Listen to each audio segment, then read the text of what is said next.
জাতীয় সংসদ নির্বাচনের বাকি মাত্র ২৭ দিন। নির্বাচনে রিটার্নিং কর্মকর্তাদের সিদ্ধান্তের বিরুদ্ধে আগারগাঁওয়ের নির্বাচন ভবনে বৃহস্পতিবার সকাল ১০টায় শুরু হয় ষষ্ঠ দিনের আপিল শুনানি। শুনানি শেষে প্রার্থিতা ফিরে পেয়ে সন্তোষ প্রকাশ করেন অনেক প্রার্থী। বাতিল হওয়া প্রার্থীরা জানান অভিযোগ, সেই সঙ্গে সুষ্ঠু নির্বাচনের জন্য আইনশৃঙ্খলা বাহিনীকে আরও কঠোর হওয়ার দাবি জানান তারা। আমাদের আপিলটা মঞ্জুর করেছে এবং রিটার্নিং অফিসারকে নির্দেশ দিয়েছে তার মনোনয়ন অ্যাকসেপ্ট করতে।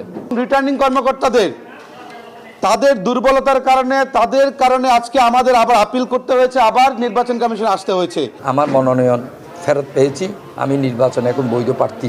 শুনানিতে দ্বৈত নাগরিকের অভিযোগে কুড়িগ্রাম ৩ আসনের জামায়াত ইসলামীর প্রার্থী মোহাম্মদ মাহবুবুল আলমের মনোনয়ন স্থগিত রেখেছে ইসি। সঙ্গে সঙ্গে সেই রায়টি দিয়ে দিচ্ছে। শাহিন আলম, সময় সংবাদ, ঢাকা।